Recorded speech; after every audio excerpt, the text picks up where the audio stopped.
I never expected to explode that night. I had spent years swallowing my feelings, letting the bitterness settle deep in my gut like a permanent sickness. But something about that family dinner, something about their smug, careless words, made it impossible to stay silent any longer. My name is Daniel, and I'm 27 years old. The third of 4 siblings, though I've never really felt like I belonged. My older sister, Lisa, 33, my older brother, Mark, 29, and my younger sister, Emma, 25, have always been the golden children. If they wanted something, they got it. Expensive gifts, lavish vacations, fully funded college tuitions. Me, I got whatever scraps were left if there were any. For years, I told myself it didn't matter. I worked hard, built my own path. I never wanted to rely on my parents the way my siblings did. But it's different when the people who are supposed to love you act like you don't matter. That Friday night dinner was just another reminder. Daniel, it's really nice that you had a small wedding, Lisa said, her voice dripping with fake sympathy. I mean, it's not about how big the wedding is, right? It's about love. Mark chuckled. Yeah, we all had big weddings, but yours was intimate. That's a nice way to put it. They were all smiling, but I knew what they meant. Small, cheap, forgettable. What they conveniently left out was that my parents had fully paid for their grand weddings. Tens of thousands of dollars, just handed over like it was nothing. When it was my turn, suddenly, the money had dried up. They were saving for Emma's wedding, they had said. So my wife and I paid for everything ourselves. It wasn't fancy, but it was ours. And here they were, mocking it. I clenched my jaw and reached for my drink, trying to drown out their voices. But the conversation kept circling back to the same theme, everything they had been given. Everything I had been denied. I'm just so grateful for Mom and Dad, Mark said, shaking his head. I barely have any student loans because of them. Lisa nodded. Yeah, they really made sure we were set up. Living on campus was such a great experience. I swallowed hard. I had gone to a prestigious watchmaking school, one of the best in the country. I got in on my own merit, earned a stipend, and still paid rent to my parents while I lived at home. The only thing they ever paid for was my tools, about $7,000 total. Meanwhile, they had spent over $120,000 in each of my siblings' college expenses. But to them, that was equal. I had spent years convincing myself that I didn't care, that I was fine being independent. But that night, something inside me snapped. The breaking point came when Mark's wife, Sarah, started gushing about their spontaneous date night the previous Friday. Oh, it was so perfect, she said. Sometimes you just need to drop everything and enjoy life. That caught my attention. Last Friday night. That was the night my parents had called at the last minute, canceling dinner at my house because they had to watch Mark's kids due to an emergency. Turns out, the emergency was that Mark and Sarah wanted a date night at Texas Roadhouse. I had spent hours making my grandfather's famous ziti and meatballs, crafting the perfect marinara sauce from scratch because it was my mom's favorite. I had been excited, looking forward to one night where, maybe just maybe, I'd feel like a valued part of the family, but they had bailed on me. For a steakhouse. I set my fork down carefully, my hands trembling. My wife, Anna, shot me a concerned glance, sensing the shift in my mood. My mother must have sensed it too, because she reached for my hand. Daniel, sweetheart, are you okay? I pushed my chair back and stood up. The room went silent. No, I said, I'm not okay. A beat of stunned silence. Then Lisa scoffed. Oh, come on. Don't be dramatic. I let out a short, humorless laugh. Dramatic? You want to talk about dramatic? Let's talk about how all of you had your weddings paid for while I was told there wasn't enough money. Let's talk about how you got to live on campus with full support while I had to pay rent to my own parents. Let's talk about how every year I pitch in for your birthday gifts, but I haven't gotten one from any of you in a decade. Lisa and Mark exchanged a look, their amusement fading. My mom's face had gone pale. My dad, he just looked tired, as if my anger was an inconvenience to him. Daniel, my mom started, but I cut her off. And let's talk about last Friday, I said, my voice rising. You canceled on me. You let me cook an entire meal for nothing because Mark and Sarah wanted to go to a damn steakhouse. My dad let out a sigh, rubbing his temples. It's not that serious, son. I clenched my fists. Not that serious? Of course it's not serious to you. Because it's never you getting screwed over, is it? No one spoke. I looked around at their stunned faces, at the people who had spent my entire life treating me like an afterthought. And for the first time in years, I wasn't swallowing my anger. I was letting them see it. I turned to Anna. "Let's go." She didn't hesitate. She simply stood, took my hand, and followed me out the door. As I walked away from that table, from the family that had never truly seen me, I felt something I hadn't in years: relief. Silence filled the car as Anna and I drove home. The tension from that dinner still burned inside me, a mix of anger and something close to relief. For the first time in my life, I had said exactly what I felt. No sugarcoating, no forced politeness.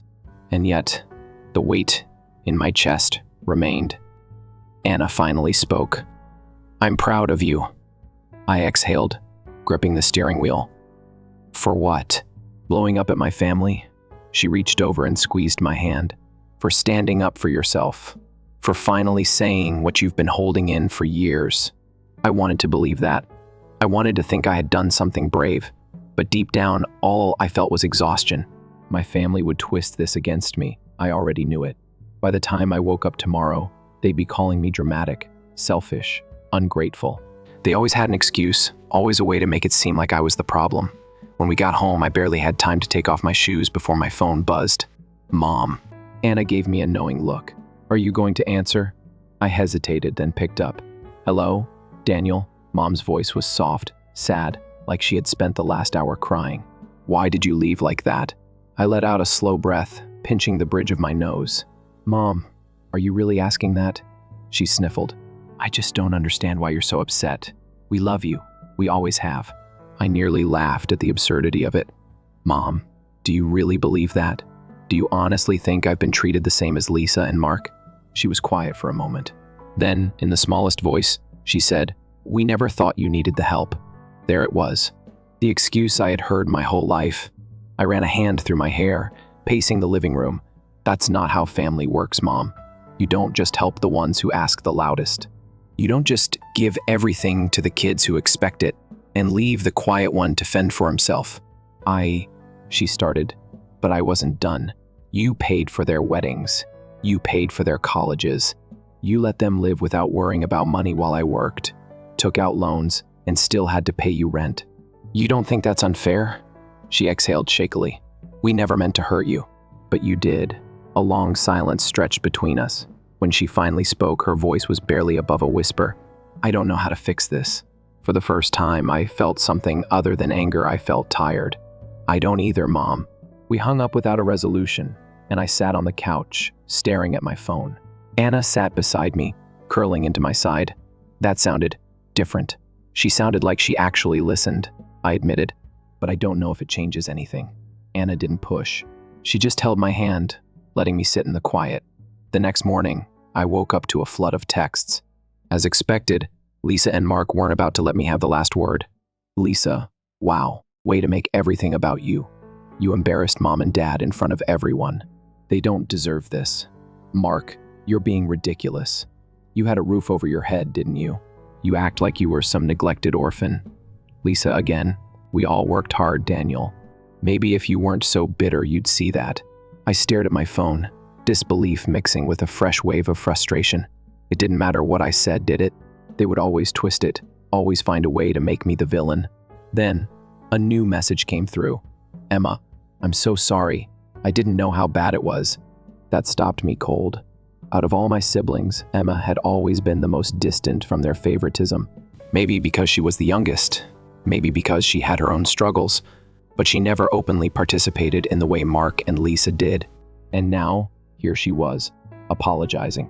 I hesitated, then typed back, "Me, I appreciate that, but it's not your fault. Emma, I assumed Mom and Dad gave you something. I didn't realize they just didn't. That's not okay."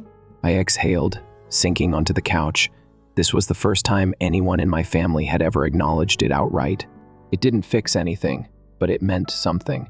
Before I could reply, my phone rang again. "Dad."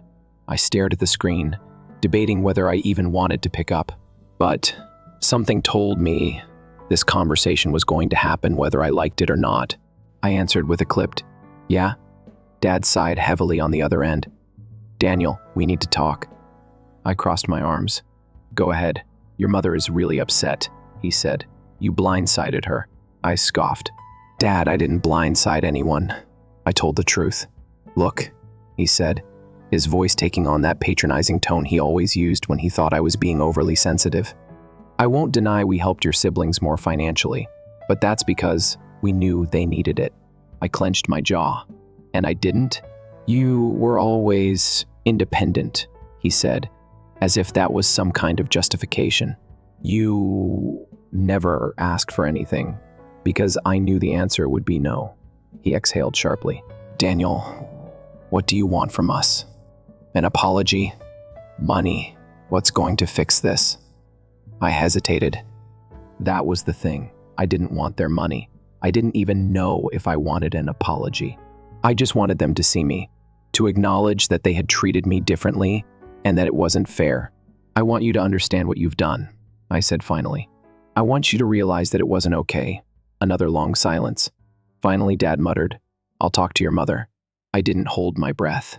That weekend, Anna and I spent time with Emma and her husband. It felt different, lighter. We talked, laughed, and for once, there was no tension, no competition, just family, the way it was supposed to be. That night, as I sat in bed, my phone buzzed again. A text from Mom. Mom, can we meet for coffee? Just you and me? I stared at the message for a long time. Maybe this was the start of something. Maybe nothing would change. But for the first time, they were the ones reaching out. And that was a start. I stared at Mom's message for a long time. Can we meet for coffee? Just you and me? A week ago, I would have ignored it. But after everything that had happened, something in me hesitated. Maybe she really wanted to talk. Maybe she was just trying to smooth things over so she could pretend nothing happened. Either way, I needed to find out. So the next morning, I met her at a small cafe near my house. She was already sitting at a corner table when I walked in, stirring her coffee with slow, deliberate motions. When she saw me, she gave a small, hesitant smile. Daniel, she said softly. I sat down across from her. Mom.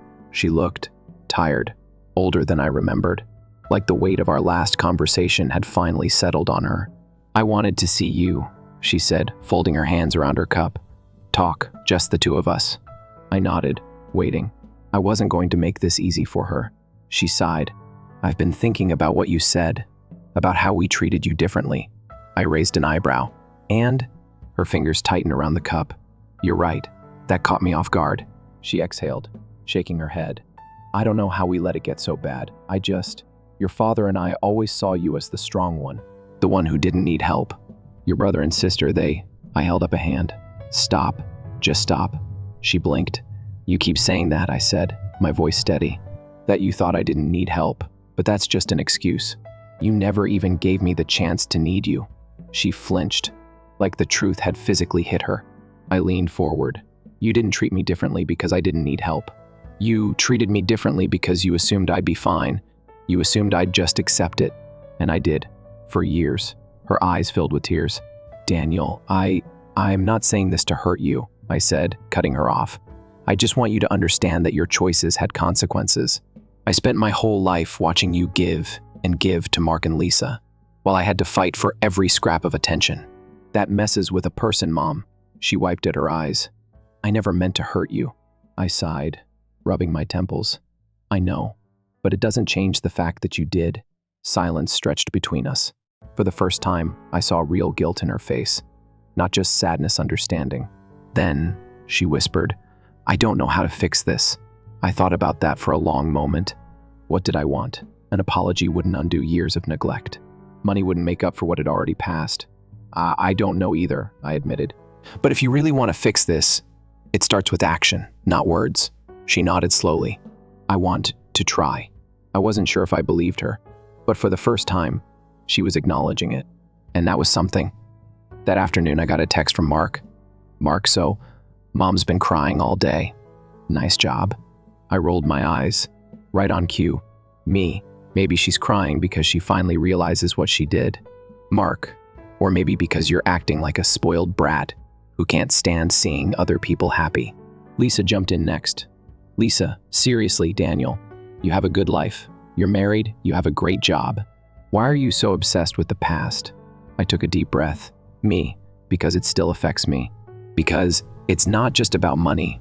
It's about how I was treated, how I was made to feel like I didn't matter. Lisa, oh my God, you sound like a victim. Grow up. I clenched my jaw, my patience running thin. I'm done with this conversation.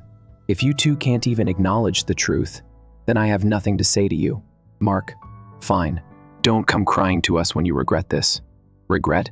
The only thing I regretted was letting them make me feel small for so long. Later that night, Emma called. I heard about the coffee with Mom, she said. How did it go? I hesitated. Better than expected. She admitted she was wrong. Emma let out a slow breath. That's huge. Yeah, but I don't know if it changes anything yet. Emma was quiet for a moment. I've been thinking a lot about everything you said, and you're right, Daniel, about all of it. I got things I didn't even realize you never had. I always assumed it was equal. It wasn't, I said simply. I know that now. Her voice was thick with guilt. I'm sorry. I should have noticed sooner. You were a kid, I said. It wasn't your job to keep track. She sniffled. I don't want you to cut us all off. I know Lisa and Mark are being awful, but I don't want to lose you. I sighed.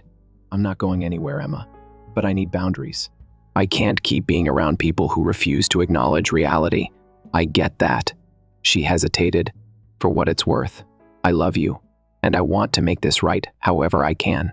For the first time, I let myself believe her. Over the next week, things felt different. Mom reached out more, checking in without an agenda. Emma invited Anna and me over for dinner. It was small, but it was something. Lisa and Mark, on the other hand, made it clear they wanted nothing to do with me. And for the first time in my life, I was okay with that. One evening, Anna and I sat on the couch, her head resting on my shoulder. You okay? She asked. I thought about everything, the anger, the hurt, the small steps forward. Yeah, I said. I think I will be. For the first time in a long time, I felt like I was finally moving forward. For the first time in my life, I was setting boundaries. And for the first time, my family had no idea what to do about it. Mom kept texting me, some messages short and careful, others long and rambling.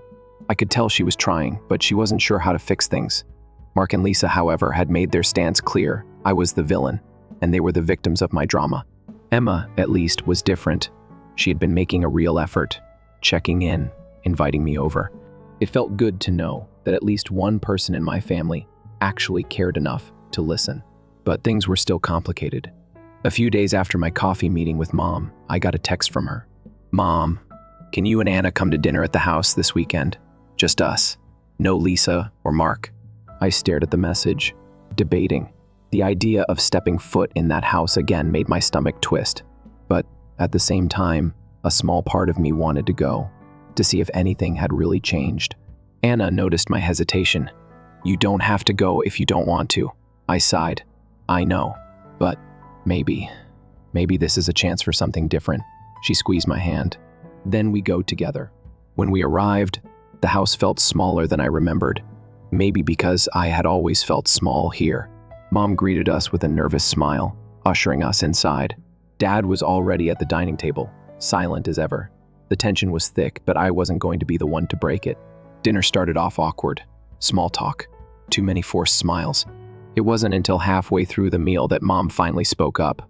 I want to say something, she said, setting down her fork. I know things haven't been fair. I know we've made mistakes. And I know an apology won't fix everything, but I am sorry, Daniel. I glanced at Dad. He was staring at his plate, like he wanted to be anywhere else. Mom sighed. Your father and I, we've been talking. We realize now that we treated you differently. We shouldn't have assumed you didn't need us just because you didn't ask. It was the first time I had ever heard them admit it outright. I swallowed, my throat tight. That's a start. Dad finally spoke. We can't change the past, but we want to do better now. I didn't know how to respond. Part of me wanted to believe them. Another part was waiting for the catch. Then Mom hesitated. We want to make things right. Financially. And there it was. I set my fork down. That's not what this is about. Mom looked at me, confused. But you were upset about... I was upset about how I was treated, I said. Not just the money. The way you prioritized them. The way I was made to feel like I didn't matter. You can't buy your way out of that. Silence. Anna placed her hand on mine, grounding me. I'm not looking for a payout, I continued. I just want to know that if we move forward, it's real. That I'm not just an afterthought. Mom nodded slowly. I understand. I wasn't sure she did. But at least she was listening. The next day, Emma called. She sounded furious. Lisa and Mark are saying you demanded money from Mom and Dad. I groaned. Of course they are. They're twisting everything, she said. Mark told Aunt Claire that you threw a fit at dinner and guilted Mom into offering you money. I ran a hand through my hair, frustration boiling over. I didn't ask for anything. Emma sighed. I know, but they don't care about the truth. I had expected backlash, but this was worse than I imagined. Lisa and Mark weren't just mad, they were rewriting the narrative. And the worst part? Some people in the family would believe them. A few hours later, my phone buzzed with another text.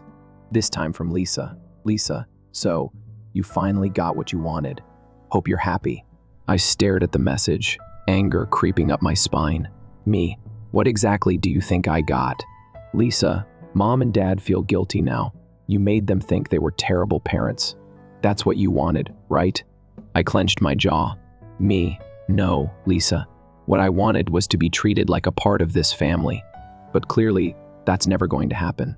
I blocked her number. That night, I sat outside on the porch, staring at the sky. Anna joined me, curling up next to me. I'm done, I said finally. She tilted her head. With what? With Lisa and Mark. With trying to make them see something they don't want to see. She nodded. That's fair, I sighed. I just don't know where that leaves me with my parents. Anna was quiet for a moment. Maybe you don't have to decide right now. I let that thought settle. For the first time in my life, I wasn't chasing after their approval. I wasn't begging to be seen, and maybe that was enough. Blocking Lisa should have felt like a victory, like I was finally shutting out the toxicity. But the truth was, I just felt tired. It wasn't relief. It wasn't even sadness. Just exhaustion from years of trying to belong in a family that never really made room for me. Anna noticed. She always did. That night as we lay in bed, she traced slow circles on my arm and whispered, "You don't have to carry this anymore." And maybe she was right. Maybe I had spent too many years chasing something that was never mine to begin with. The next morning, Emma called. I had a fight with Lisa, she said, her voice sharp with frustration. I sat up. What happened?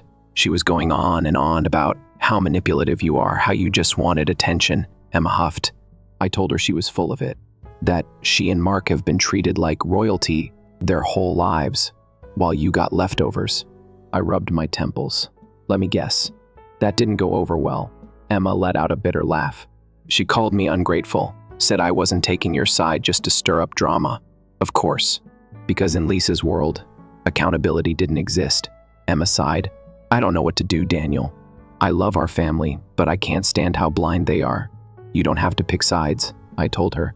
But you do have to protect your peace. She was quiet for a moment. Then, softly, she said, You're doing that, aren't you? I thought about it, about the boundaries I had put up, about the way I had finally stopped chasing approval. Yeah, I admitted. I think I am. A few days later, Mom called. I know things with Lisa and Mark are bad, she said hesitantly. But do you think there's a way to fix it? I let out a slow breath. Not unless they're willing to admit the truth. She sighed. They're stubborn. I scoffed. That's one way to put it. I just don't want our family to fall apart, she murmured. I closed my eyes.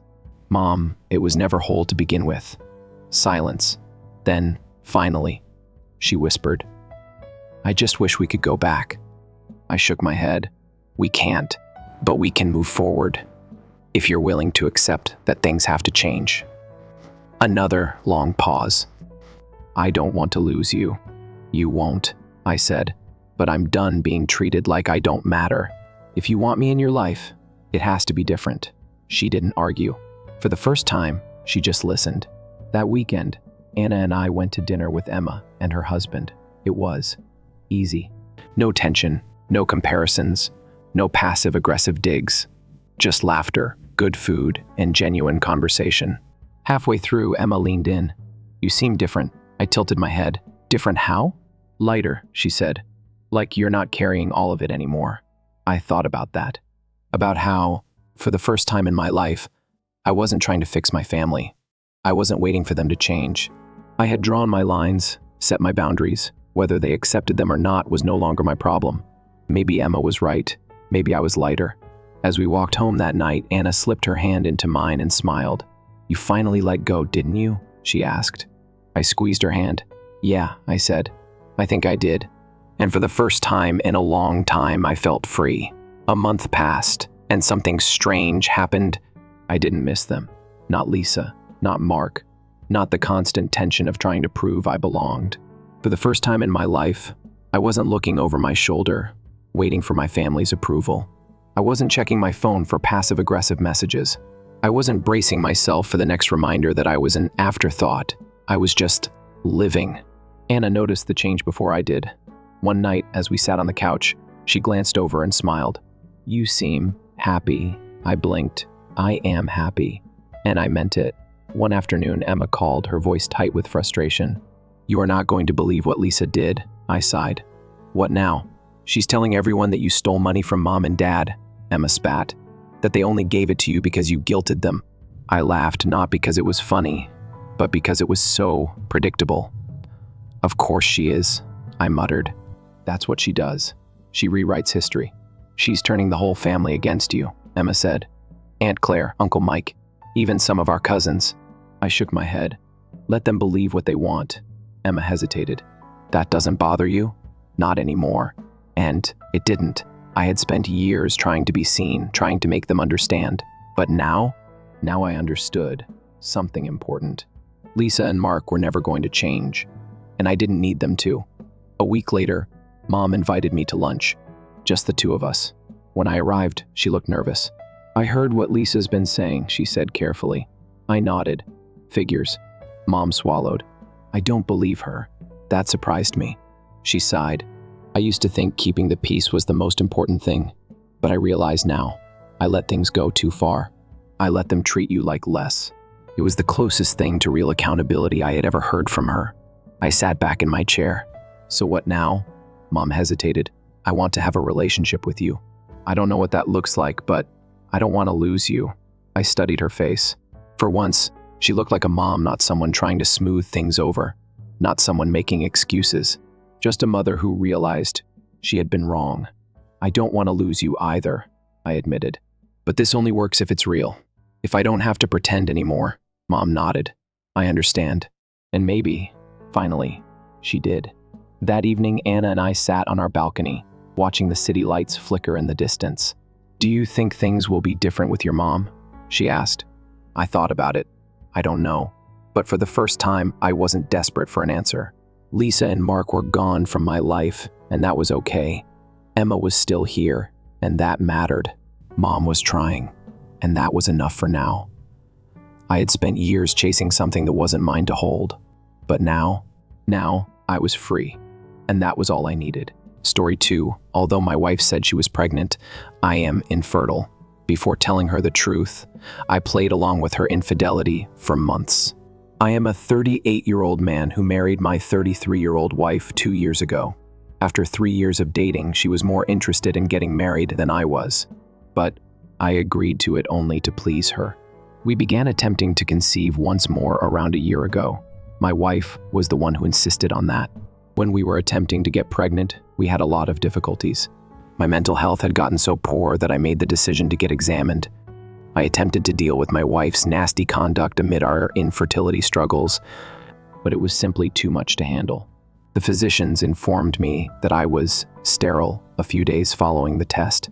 That essentially destroyed my heart, to be honest. Despite the fact that I didn't want a child, I had already begun to imagine my life as a parent, and I sincerely hoped to become one. Therefore, the most heartbreaking news I could get at the moment was that I would never be able to become a father. However, the worst was still to come. I had been attempting to get the bravery to inform my wife that I was the cause of our infertility, but I was worried about her reaction. She had already treated me so cruelly that I couldn't even think how she would feel if she realized that she was unlikely to get what she wanted from me. I thus held off on telling my wife the results of my tests for a few days. However, it was she who ultimately surprised me. She sat me down and informed me that she had some very important news to share with me 4 days after I found out I was infertile. I was so terrified that I assumed she had somehow discovered my infertility. However, she wanted to inform me that she was at last expecting a child. Fortunately, she was blissfully oblivious of my genuine sentiments and started to rejoice very immediately, even though I was completely surprised by what she was saying. I attempted to share in her joy so she wouldn't question me or anything, but the very following day I underwent another test to be sure I was really sterile. I got the same results once more. My wife was definitely cheating on me if I wasn't the father. Therefore, I was at a loss. She required expensive medical treatments to conceive artificially, and as I was the only one who made money, she couldn't have gotten anything done without first requesting that kind of money from me. Thus, it was clear that she was cheating. I did nothing since the concept itself was so strange and awful. Over the course of the following several days, my wife organized a lavish celebration to reveal her pregnancy. I was just as broken as she appeared to be, but I had to find out the truth about this whole thing, so I couldn't let it show on my face. This was too private and awkward to be discussed with anybody, so I kept everything under wraps and didn't even inform my own family about what was going on. First of all, far too much time had gone by for me to even express my thoughts to my wife. Second, I wanted to know the precise identity of her child's father, because I feared that if I confronted her, she may simply leave and I would never find out. Fortunately, I learned about it on the actual day of the celebration. Many people came, including some of my coworkers, our families, and our friends. One of our neighbors, who lived just across the street, was also invited by her. Our 27-year-old neighbor is a young man who is unquestionably far more attractive than I am. Since he is a model, he is undoubtedly more attractive than other individuals, but he is still working to establish himself in the industry. Since his own family lives so far away, he moved in with his aunt, who owns the home where he resides, in order to be nearer to the city. When he first moved in, my wife would prepare meals for him and his aunt, since she had always had a soft spot for him. On a few occasions, he has even joined us for dinner, during which we have discussed his job. In addition to being well-read and articulate, he majored in literature like my wife, so they clicked right away when they first met. Since he appeared like a decent person, and I trusted my wife, I never had anything against him. However, I could see that something had changed when he came inside on the day of our celebration, since my wife's eyes brightened. As soon as he entered, she immediately went for him, and they had a lengthier embrace than she had given any of the previous visitors. I could see they were working on something, but I needed a means to verify it. No one else appeared to notice this, but I did. I chose to excuse myself in order to go to the restroom, but instead, I went to the bedroom and opened my wife's laptop. She had been asleep when I checked her phone. She informed me she was pregnant a few days later, but I hadn't noticed anything fishy.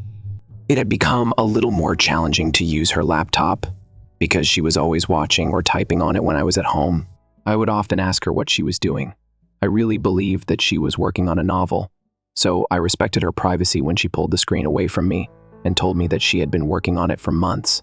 Now that things had changed, I was quite certain that there was no novel, and that it was only a pretext to keep her laptop's contents hidden from me.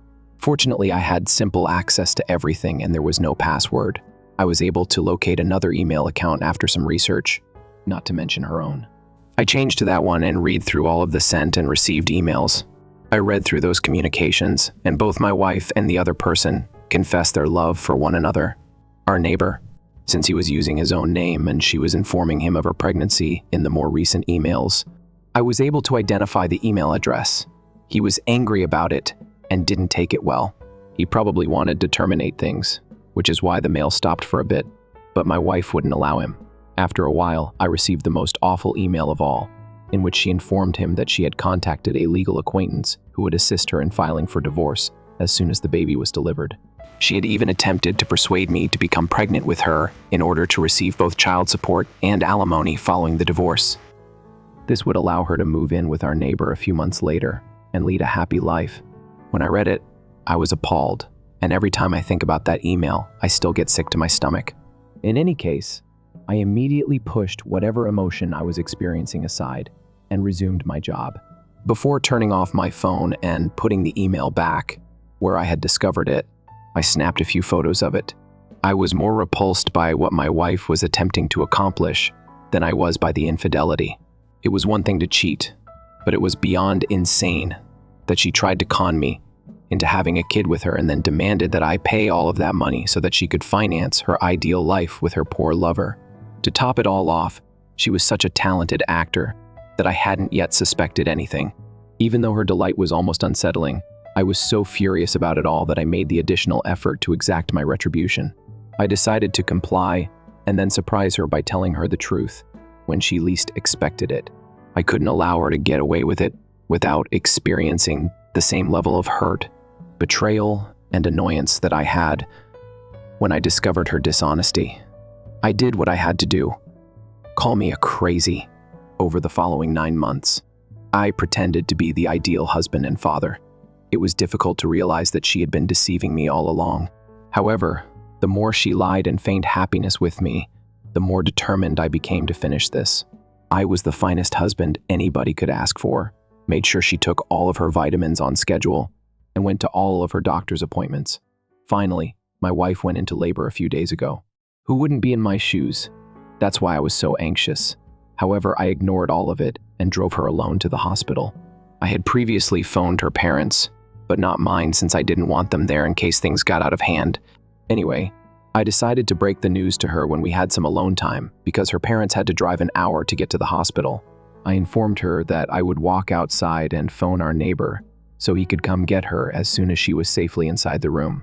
She said that there was no need for it and that she didn't want a stranger in the room when she gave birth, looking surprised and stuttering a little.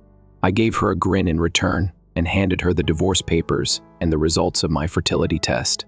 I had made sure to bring it with me on the day of her due date because I had filed for divorce only a few days prior. She read it all, still looking perplexed, so I told her that even if I had wanted to, I couldn't get her pregnant, thus the child wasn't mine. After that, I informed her of the emails I had discovered on her extremely private account. It was then that she at last understood what was happening. As I left, she struggled to find the right words, and the expression on her face was priceless. My heart was racing so quickly that I believed I might also need to remain in the hospital. When I eventually left, I contacted our neighbor to let him know that my wife was about to give birth. I hung up as quickly as I could without even waiting for his response. I then waited for my wife's family to arrive in my automobile. I left as quickly as I could when I saw her dad's car arrive into the driveway. I traveled for a bit before arriving at this motel a little outside of town, and I even switched off my phone just for peace of mind. To ensure I had everything I needed and wasn't taken off guard, I had previously packed my luggage a few weeks prior and had them stored in the back of my car. For the remainder of the day, I drank beer, watched television, and did whatever I could to distract myself. That night, knowing that I was finally finished with this entire performance, I went to sleep in peace. I eventually switched on my phone when I woke up the following morning. My wife and my neighbor sent me hundreds of SMS, of course, but I didn't even bother to open them. However, I did go through some of the texts I received from my brother and dad. When my wife was unable to reach me, I assumed she had called them, so I made the decision to give my parents another call and talk to them. They did deserve an explanation for what was going on, so I informed them that I would be returning home soon and even asked them to bring my brother along so I could give them the full rundown. My brother was already at my parents' house when I drove there, and they all appeared perplexed and a little irritated, which was understandable given that I had just missed the birth of my own child, and that it also caused them to miss the birth of their grandson. However, I sat them down, told them the entire situation, and gave them my justifications for my actions. When I finished telling them, they were unable to speak. I was prepared for a barrage of inquiries and charges, but none of that materialized. My dad only expressed his hope that nothing more serious would occur, while the others remained silent if they had any more remarks. On that front, everything was laid back. That was a few days ago, and although my family hasn't spoken out much, my wife has gone to great lengths to accuse me of spoiling her first-time motherhood experience. Since I left, she has been attempting to contact me via phone and text, but I have not returned her calls. My wife was quite unhappy, and my neighbor contacted me a few hours ago to advise that we should put aside our disagreements for her sake and at least attempt to work things out with her for once. The arrogance of these folks is astounding. You're still attempting to talk to me and act as though I'm upset over some little matter. In his text, he also noted a few other things, such as how my wife had begun to fall in love with me again when she was pregnant, which had come as a shock to both of them. Therefore, I ought to at least make an effort to save our marriage. I dialed BS on it since why was my neighbor still in the picture if she had begun to show interest in me again? Why they believe I'm so dumb is beyond me. I can't do anything to make my wife feel better. She is mostly upset that I have known everything from the start, but I still decided to remain with her and tolerate this entire situation, and she accused me of deceiving her.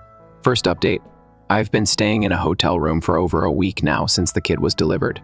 I haven't seen my wife yet, and I don't have any plans to do so. I've made it very obvious that I don't want to talk to her or listen to her, so I'm not sure why she keeps texting and phoning. Although I haven't banned her yet, I have blocked my neighbor since he texted me to remind me that my wife was still hopeful and wanted me to contact her again.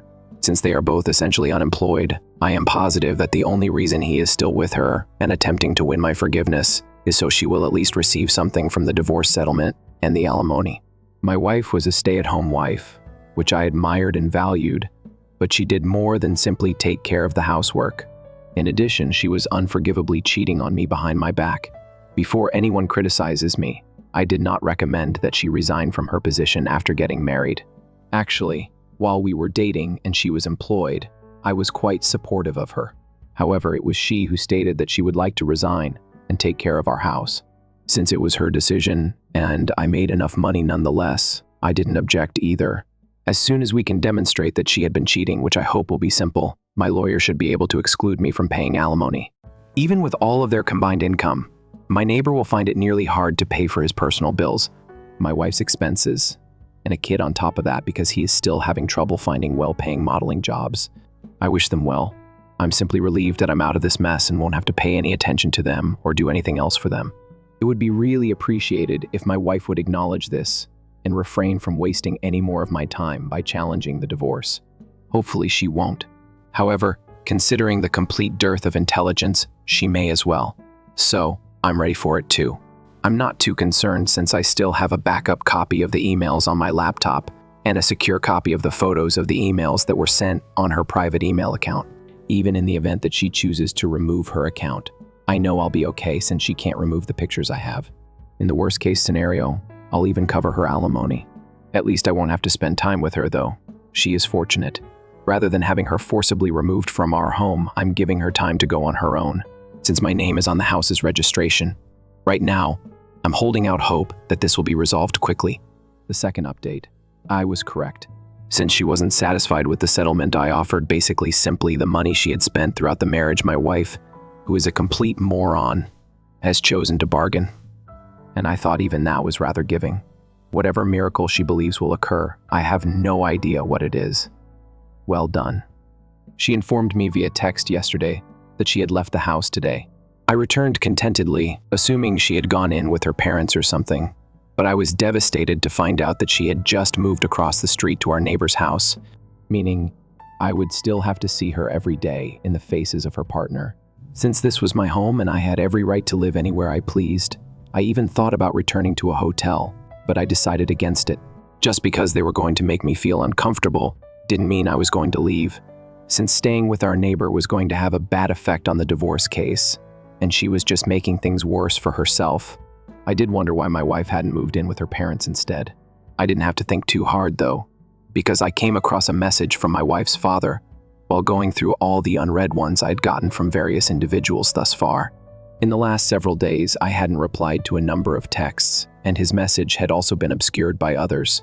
It was a lengthy text in which he expressed his regret for his daughter's behavior and informed me that they vehemently opposed it.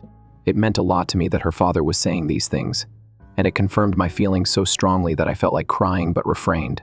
He expressed regret for my wife's actions and informed me that he would cut her off since she had informed him that she wished to challenge the divorce.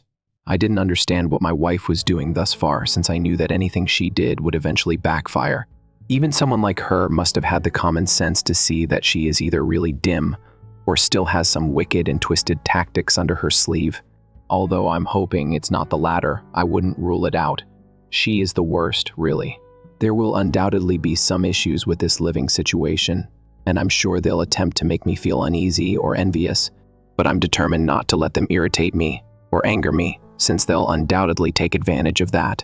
Taking everything into account, because I don't have to stay in a hotel. I'm still saving a ton of money. Update 3.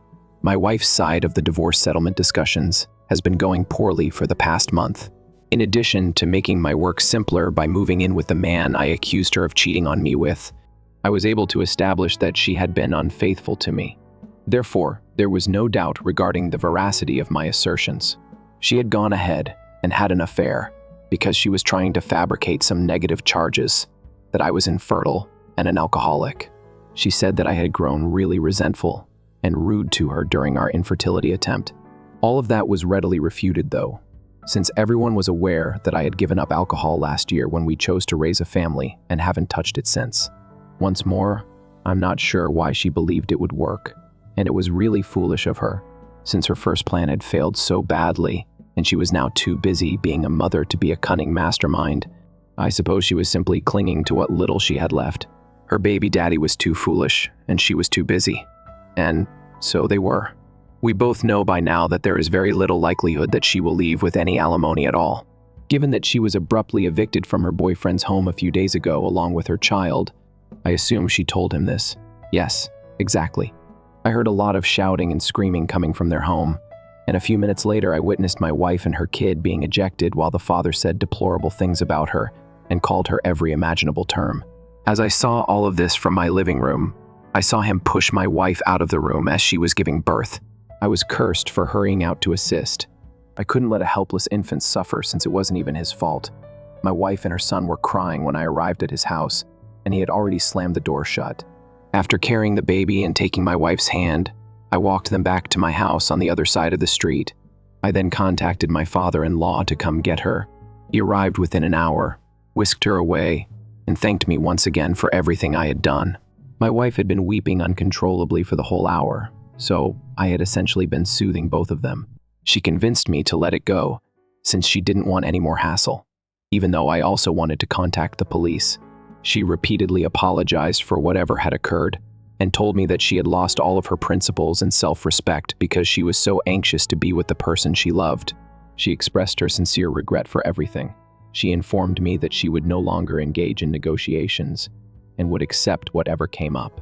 Thus, the divorce was completed more quickly. That must be one advantage. However, I hope she finally decides to charge this man and gets better herself. But at least I was a good person and did all I could. I also have no regrets. In the second story, my wife had an affair with her ex.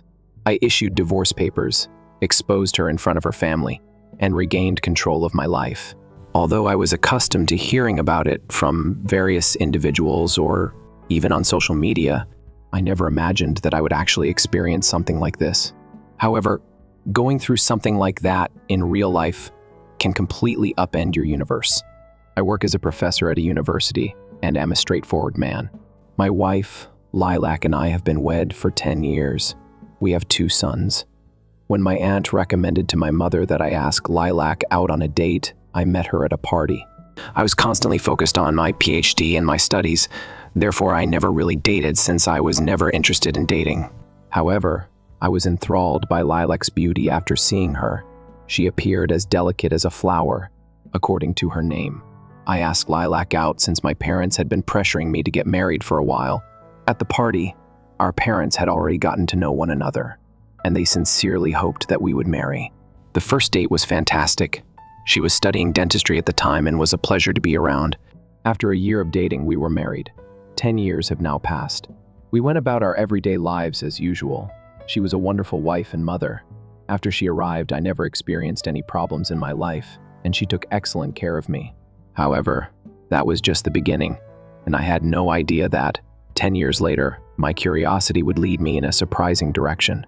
I never really sought to find out about her history, yet knowing it would have helped me sort things out.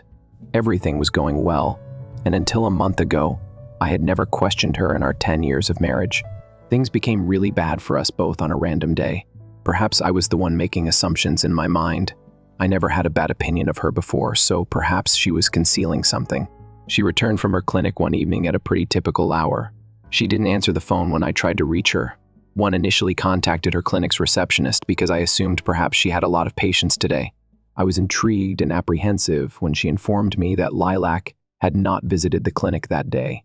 Thinking about what may have occurred made me really nervous. I was unable to sleep at all. She appeared really exhausted when she entered the house after midnight. I intended to question her about her leave of absence today, before I had a chance to speak. She claimed she wanted to sleep because she had a lot of patience today as she passed me. I listened to her lie in front of me and knew the truth at the same time, so I simply sat on the couch and worriedly wondered what she may have been lying about. It was a novel experience. This made me angry and frustrated, but because it was late and I had work the next day, I made the decision to attempt to sleep. When I entered the room, I noticed that she was dressed for work and that her legs were dangling over the bed. I embraced her and then truly embraced her. What could have been more unpleasant than discovering that your wife, who hasn't touched alcohol in your 10 years of marriage, had a strong alcohol odor? I put a blanket over her and examined her face. She was sleeping soundly, undisturbed. I departed for work early since I didn't want to engage in any talk in the morning. I continued thinking about it and was unable to fall asleep. I had to have my pupils' exam question sheets ready. I thus believed that it would be a poor idea to wake her up in the morning since it would cause tension and fights between us. As I was cuddling my cat on the front porch after work, I noticed her car in the parking lot. Through the window I could see lilacs. She was blushing and smiled as she texted someone. She set her phone down as soon as I walked in the door and got to work assisting our older kid, James, with his schoolwork. She normally gave me hugs and kisses, but after seeing me, her grin vanished this time. Her greeting to me seemed dull and uninspired. Having to deal with something so odd in a single day was really unpleasant. I asked her to bring me a hot cup of coffee later that night. She was smiling while texting someone while holding the coffee cup in the other hand, while her mother was occupied with a text message to an unknown individual. I glanced at her once and then turned away, but my second glance prevented our younger son, Max, from getting burned by the coffee on his head. For the first time in our 10 years of marriage, I yelled at Lilac for her negligence. I informed her that I wanted to talk to her about a couple things since she kept saying she was sorry. In order to have a proper conversation, I let the boys play video games for a while. Knowing that this may offer her a clue, I decided to ask her where she was last night instead. I questioned her about who she was speaking to on the phone and where her focus was.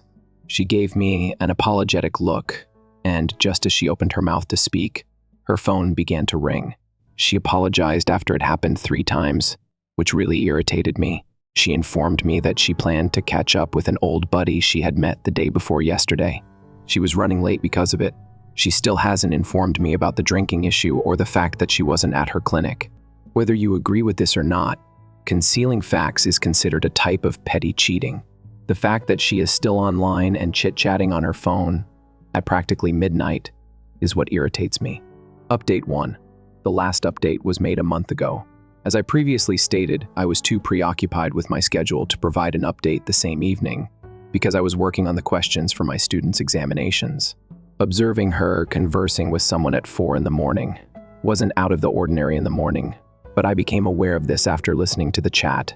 For everyone to read, I'd want to quote it. It wasn't a dream, no. My marriage is old and dull, and I'm sick of the same old sex every time. I need some spice in my life, God. Well, would you like to? It was most likely the response to her need for spice in her marriage. Was I truly a dull, out-of-date person? Was my husbandship a failure? I believe she was pleased with me. Did things change when a new buddy showed up? Who exactly is her new friend? She treated me so wonderfully, occasionally brought me flowers, and always slept in my arms. All of that was unbelievable to me. I returned to the bedside. The door opened, and I heard her footsteps. She returned, climbed into the blanket, gave me a back hug as if nothing had occurred, and slept off. For me, instinct was more obvious than anything else. I also had a sneaking suspicion that she was moving away from me. To be honest, I became skeptical of her after that night and began to follow her. Things went south, and it was worse than I had anticipated. If someone is capable of small-scale cheating, they will ultimately have something hidden. My head was pounding so hard, and I was unable to sleep at all. I told her I could drop her down at the clinic after breakfast. At first, she didn't answer. She then informed me that she would be attending the parents' meeting to meet James's teacher. It was funny. Does she not realize that I was present at the meeting yesterday? However, I monitored the falsehood she was spreading to me. I walked off to work without saying anything. I received a call from her clinic on my way to the workplace. I was questioned by the receptionist why Lilac hadn't been to the clinic in 3 or 4 days. She wasn't even properly answering the calls or texts. Because they had appointments on the designated days, the patients were quite irate when the doctor failed to show up for their previously scheduled visits. My doubts were growing more every day, and one thing was leading me to another. I chose to observe it with my own eyes rather than as a puppet. I finished my task right away and let my intern finish it. I knew she wouldn't be at her clinic, so I left my office to go there. I went into the clinic and gave her a call. After 2 minutes, she phoned me back even though she didn't answer my call. She wasn't present when I told her that I had come to see her. After a few seconds of silence, she reluctantly replied that she was seeing an elderly patient who was unable to attend the office and that she needed to explain the receipt procedure. The receptionist told me there were no appointments for home visits, so I knew she was lying. When I returned home, my 2 boys were studying in silence. James and Max are looked after by our nanny. She was my mother's longtime friend and the person I trusted the most, so I prepared supper for them and completed the paperwork so I could request a few days off and follow my wife. Everything proceeded according to plan, and I made the decision to keep quiet until I had all the evidence I needed to support my suspicions. I questioned James about the meeting at the dinner table, and he asked me what meeting I was referring to. Since we had already been to the parents' meeting, Lil had a contented expression. After taking a mouthful, she said that she only wanted to discuss James's development with his instructor. I set down my spoon and turned to face her. She questioned me about the issue. I sighed and inquired as to whether she had seen the progress report. I contacted her via phone. She told me she had forgotten and apologized. I questioned her about how she could spend the entire day on the phone and miss something so crucial. In a frustrated tone, she inquired as to if I was implying that she spends her whole day on the phone. She was taking it the wrong way when I told her no. She got up, became enraged at what I had said, and yelled at me, accusing me of being irrational and of never having attempted to help the family. Although I was incensed by her comment, I chose to listen to her instead of venting my frustration. When I questioned her what she meant by this, she reiterated that our marriage had lost its spark and that I was a dull person. I chuckled and expressed my gratitude to her for using the talk as a barrier for her feelings and thoughts, and I kept eating my meal. She went out once more. She was on call at the same time, chatting and laughing. However, I didn't want to listen to the discussion. I wanted to gather the proof and witness it for myself. I knew she had a password since I never looked at her phone. I stole her phone and waited till she eventually fell asleep. The password was in her possession. I made many attempts, but it didn't open. One aspect of her forgetful nature stood out. In her notepad, she used to scribble passwords. It was there when I pulled out the journal. My hands were shaking from opening the text messages when the phone finally unlocked. But there it was, and I had to. The reality. I simply sat on the floor, holding the phone, and scrolled down to view the naked people sexting. I also adore you. She forwarded it to a man called Richard. The first sobbed that night. I can't recall the last time I shed such a tear. Because I needed confirmation, I didn't have much time. I put my palm over my lips to stop myself from crying and took a big breath. Before setting the phone aside, I emailed screenshots of their conversations to my phone right away. Fortunately, I discovered that there were images of the screenshots in the gallery when I had to remove them. I deleted all the data that would have shown her that I had looked at her phone after sending those photos to my own. Early in the day, I went to my buddy Elijah's apartment instead of leaving for work as usual. He knew every detail of my life and we had been friends since we were little. When I explained everything to him, he too found it hard to believe. He said that he would have slapped me for such a joke if I hadn't showed him the evidence. I eventually drove to Richard's home, which was listed in one of the texts, and parked my car behind the tree. As Lilac would quickly discover, it was Elijah's automobile, not me. I waited, and when I spotted Richard outside his house holding flowers, Lilac stepped out of her car and gave him a deep embrace. I couldn't stare at them for more than a few seconds after snapping the photo. I kept thinking that everything could have been resolved with a little more honesty if she didn't like me. She couldn't stop cheating though, and she didn't want to lose this family, even though I was devastated. I was so proud of her and myself for being a steady and devoted marriage in a world full of cheats, but she crushed my ego. She took advantage of my composure to make a joke. This continued for 3 or 4 days, during which time I gathered enough proof to put oil on the fire and properly destroy the already ruined marriage. Our nanny, to whom I had previously informed everything, promised to notify me when my wife returned and departed. I granted our nanny permission to take today off after she called to let me know she would be visiting her ailing family. I contacted Lilac, informed her of the same, and requested that she return home in order for her to depart, leaving James and Max alone. She instantly agreed.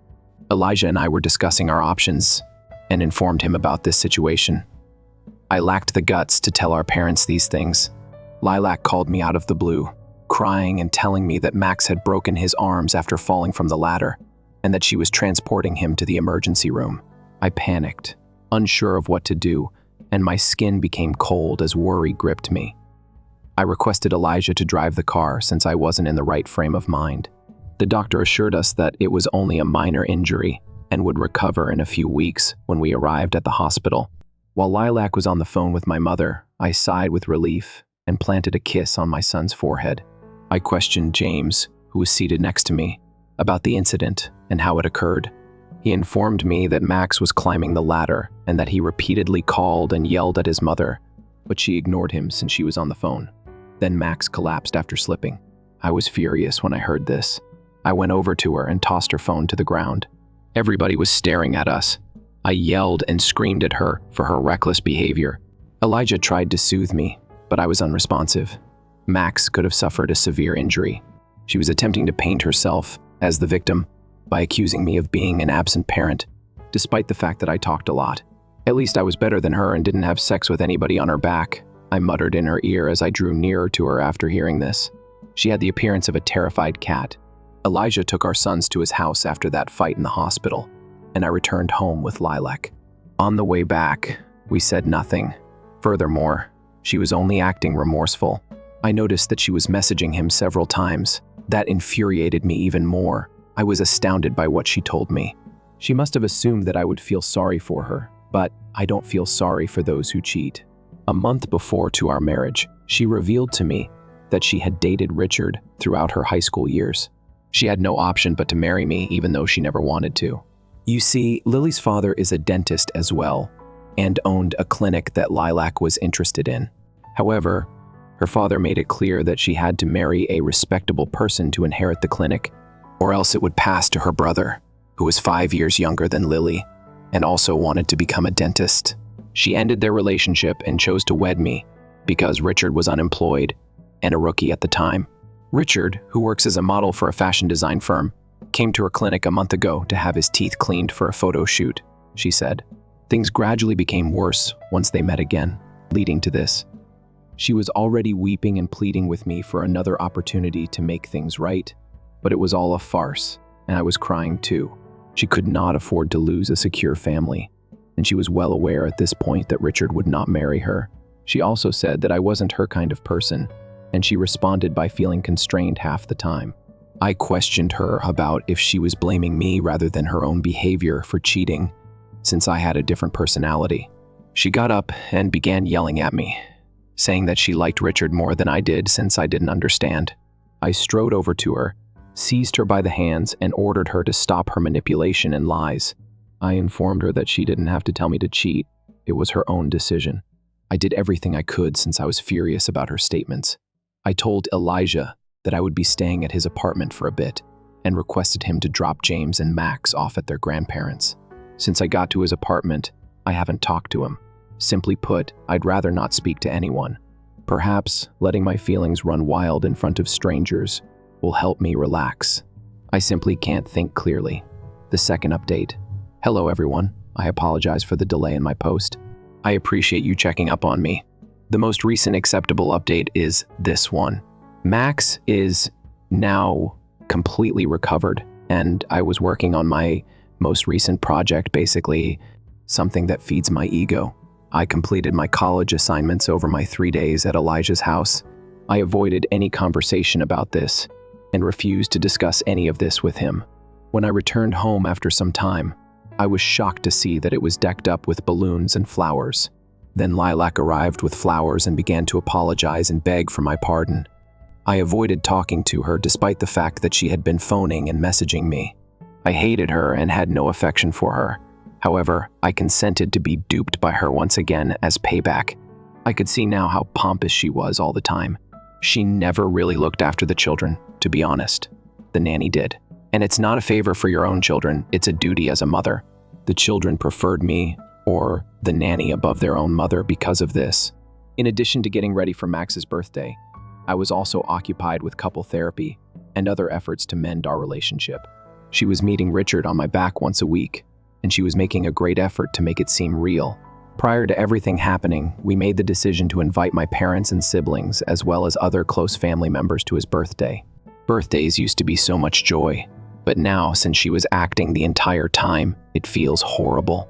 I instructed James and Max to go to the other room and open their presents while everyone was relaxing after the cake-cutting ceremony, which was the time to reveal the largest gift to her father.